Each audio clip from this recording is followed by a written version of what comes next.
is a great pleasure for me to be able to talk about the working office that Harry Truman used at the Truman Library for so many years, because the office itself tells us quite a bit about Harry Truman, but it also provides a bit of evidence in terms of the impact that Harry Truman made on the library itself, and it also makes the library somewhat unique in the sense of Harry Truman's role, because unlike any other former president, Harry Truman used his office at his presidential library much more than any other former president. From 1957 until his health was such, about 1965 or 1966, that he came into this library literally every Monday through Friday, and quite often we'd see him here at the library on weekends as well. And his presence was felt in so many different ways. It wasn't just the office that he made good use of. Harry Truman could be counted on to provide tours to visiting tour groups from time to time, and he felt it was very important for him to talk to visiting school groups, and so whenever he learned that a school group was in our museum, that quite often, it was generally the case, that he would actually step out into the museum and meet with the students in our auditorium and give them a history lesson about the presidency and about his nation. And it's fair to say that while he was here, that he drew many very special visitors to the library, including quite a few former presidents and presidents who were in office at that time. For example, we had President Hoover here on a number of occasions. We were also visited by Dwight D. Eisenhower, John F. Kennedy. In fact, Kennedy was here. He was actually in the library auditorium in 1960 for a press conference when he was running for the presidency. And Lyndon Johnson was a frequent visitor to the library. Perhaps he visited the Truman Library more than any other president. In fact, in 1965, Johnson held a very important bill signing at the library. It was for Medicare, and up on the stage with President Johnson was Harry Truman. And in this particular ceremony, President Johnson gave Medicare cards number 1 and number 2 to Harry and Bess Truman. This was 1965. And there were other presidents that have visited the library since then. President Nixon came in 1969 to present a White House piano to the Truman Library. And we have photographs in our collection in which it actually shows, they actually show Truman watching Nixon play the piano.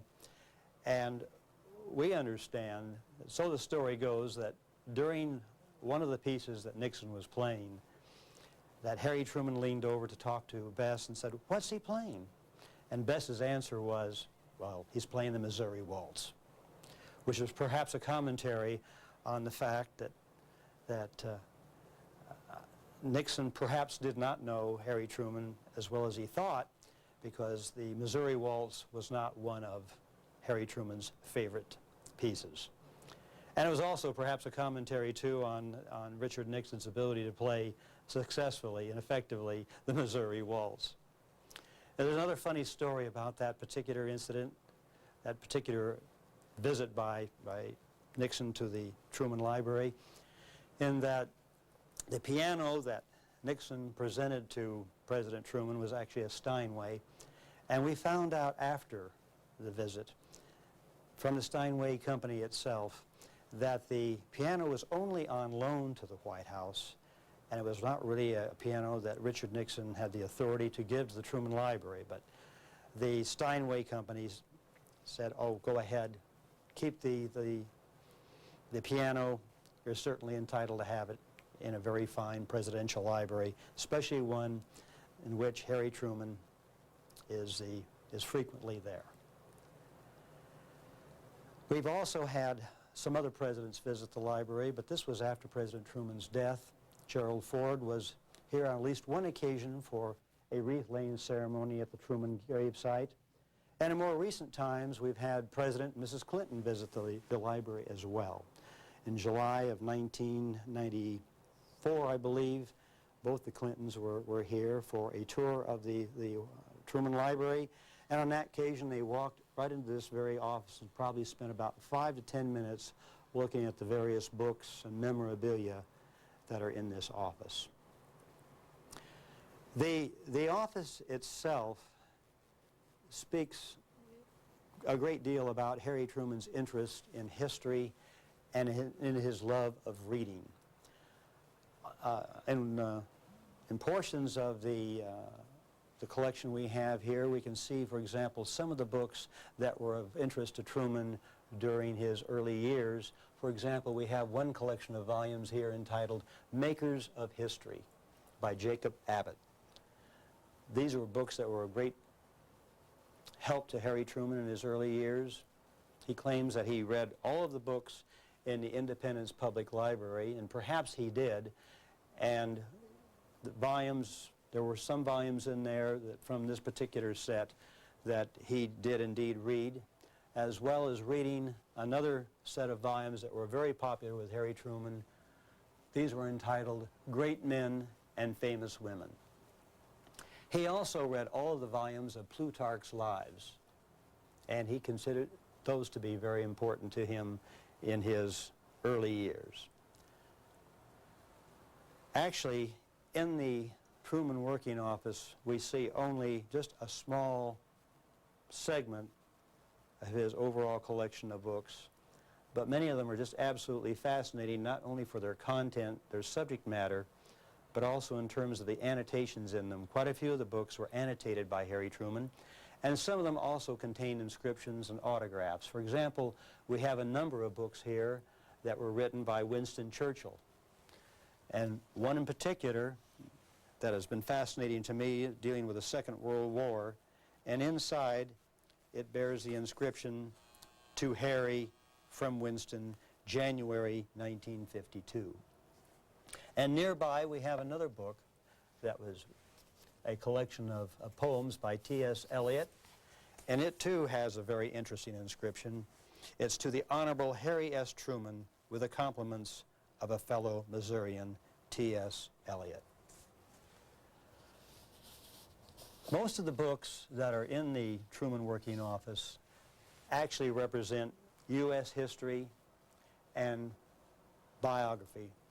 Many of the biographical works actually deal with Americans, but the topic range doesn't stop there. It also includes history of other parts of the world, but it's a fantastic collection, and it certainly strengthens the contention that Harry Truman was well read on U.S. history and himself a very, very good historian.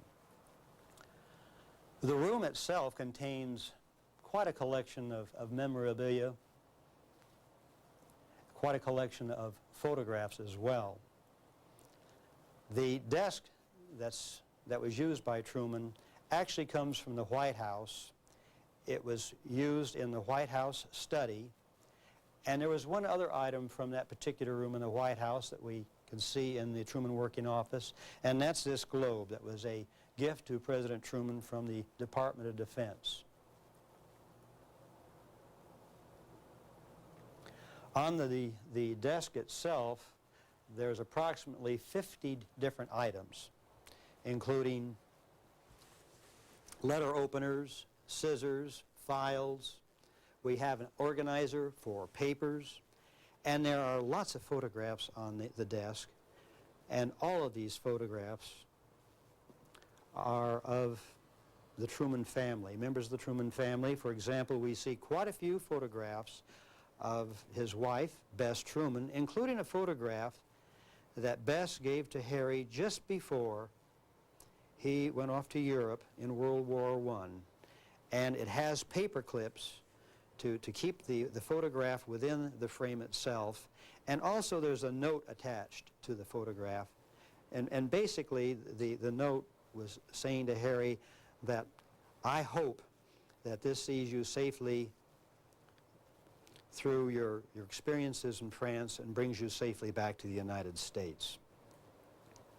Also on the desk are photographs, and there's quite a few photographs of Bess on the desk, but there are several of Harry Truman's mother and several of his daughter, Margaret, and there's one photograph of his oldest grandson, Clifton Truman Daniel.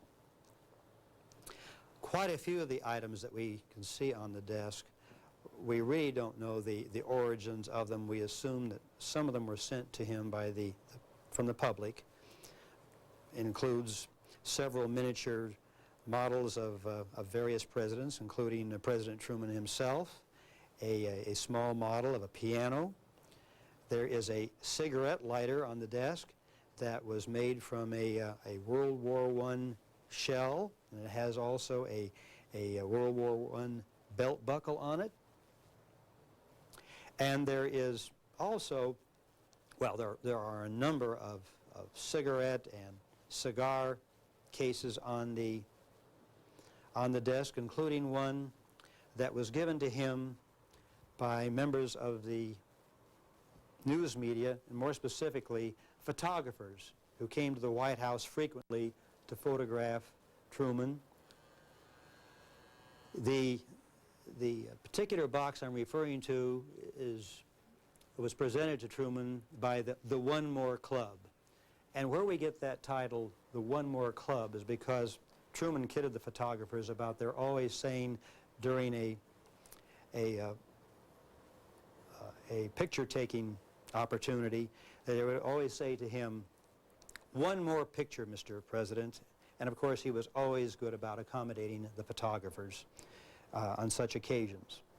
You might notice on the desk that the calendar is set so that it shows the date in which President Truman died, which was December 26, 1972. And the clock in this room is also stopped at 10 minutes to 8. That marks the time when President Truman died on December 26th. And below that clock is a presidential flag showing the presidential seal. And Harry Truman was very proud of that seal because it was redesigned during his presidency. He wanted lots of stars on the flag, and so there are stars. There are 48 stars on the flag representing the various states. At that time, of course, there were 48 states in our nation. There is one other significant change in that seal, in that the head of the eagle is faced towards the olive branch rather than the arrows, which was, prior to that, the earlier seal, the eagle was faced towards the arrows. But President Truman felt it was important that the emphasis should be placed on the olive branch, which symbolizes peace. Near that particular flag, the presidential seal, to the right of it, as you're facing the seal, you'll see a portrait of Andrew Jackson. That was one of President Truman's favorite presidents. And to the left, we see several documents that are framed, and these are Lewis and Clark documents. Truman was very, very much interested in the early years of this region, and he was fascinated with the history of the Louisiana Purchase, which explains why he was so pleased to have documents that related to the two men who explored this portion of the country, as well as the western part of the United States. Many of the books that are in this room were placed on the bookshelves during the time of his poor health and around the time of his death. They were placed on the bookshelves by his secretary, Rose Conway, who continued to work for President Truman after he left the White House. But I might say that all of the books that are on the shelves in this particular room were left just as they were when President Truman was here and when Rose Conway was working at the Truman Library. We photographed the entire room, so whenever there is any maintenance work to be done, any cleaning, we can be assured that all of these books are put right back in the order, in place where they originally were. Again, we can see many photographs of the Truman family in the room. Some of them are placed above the bookshelves. Again, photographs of daughter Margaret and of Harry Truman's mother, Martha Ellen, and of his sister Mary Jane, his brother Vivian. We see one or two photographs of some friends and political associates such as Sam Rayburn. There are also photographs in the room of some of his grandparents, such as Solomon Young, Anderson, Ship, Truman. We have several flags in the office also that came from the White House.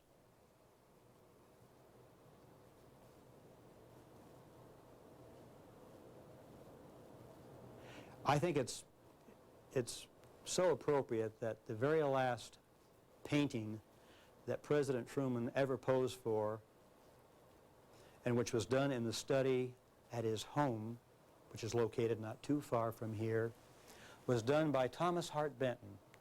And it shows a very elderly man who's sitting in a chair with a stack of books beside him, and he's very intently reading a book. And I think that's quite a commentary on Harry Truman and his love for books right up until his last few years, in which he spent a great deal of time doing the thing I think he loved to do most of all, and that was to read. Now curator Pat Dorsey and the story of Truman's locked credenza. I'm sitting in President Truman's office here at the library. He used this office from 1957 until 1969, at which time his health prohibited him from coming up to the library. It's as he left it in 1969, and we've maintained it as an exhibit area. The public sees this area from the outside, from a window looking in. The museum staff cleans this area on a regular basis, normally about once a week. In 1993, I was cleaning the office and happened to notice that I was cleaning the inside of the drawers and noticed that these two drawers on the bottom of this credenza were locked. This came as a real surprise. I hadn't noticed this before, and when I pulled the drawer above out far enough, I noticed that there were things in the bottom drawer. So I went in search of the keys for these drawers, as they're all individually locked. After Mr. Truman's death, we received a number of things from his estate, which included some keys. And I went down and got the keys and came back up, and we unlocked the drawers and found lots of things. The drawers were actually filled with small individual items as they came back from the White House in 1953. What evidently happened is Mr. Truman unloaded things from the White House and stuck them in the drawers, and like most of us, says he'll go through it and sort it out one day, and probably never did. But they're full of small items. There were hundreds of these items in there, and they include things like this wristwatch that was given to President Truman, and it's engraved on the back to Colonel Truman from Paul Vick. We don't know who that is, but we do have pictures in our photo archives that indicate Mr. Truman wore the watch from 1942, 43 until 1949. There are also some other items that were in the drawer. This is a small engraving plate that was actually used during the haberdashery years when Mr. Truman owned a clothing store here in Kansas City. It's engraved, and this is used on the back of some silk that was put on the back of men's ties to indicate where the tie was bought. It happens that Mr. Truman received a note from the guy that owned the plate, and he sent it to him in 1949 and asked him if he'd like to have the plate. So he went ahead and sent it to Mr. Truman, and he was very pleased to have it and held on to it ever since. This is a money clip that was given to President Truman just by a lady who sent it to him for his birthday one year. And she admired him and appreciated his work as president and wanted him to have it. She sent a nice note saying that she hoped it had brought him good luck and good health. There's also a little silver medallion that's from Warner Brothers. And this was a little token. It's sterling silver and was sent to Mr. Truman. It's engraved on the back in 1947 and indicates this will give him free admission to any movie he wanted to see. They also sent one for Margaret so he could take Margaret to the show. This is what's called an idento plate, and it was made by the Disabled American Veterans. And it's actually a keychain, and it includes the license plate that Mr. Truman used on his car during his senatorial years. This is the 2 millionth license plate, that miniature license plate that they made, and they sent this to President Truman. They sent him one a couple of months later that was used, had the license plate of his White House vehicle. Also, this is the one that was used on his senatorial car. And this is kind of a little joke that refers to the Iron Curtain. It's actually a beret for a girl's hair, and it's a miniature pair of sunglasses, and the inscription reads, "The Secret Society for Seeing Behind the Iron Curtain," and he kept that as well.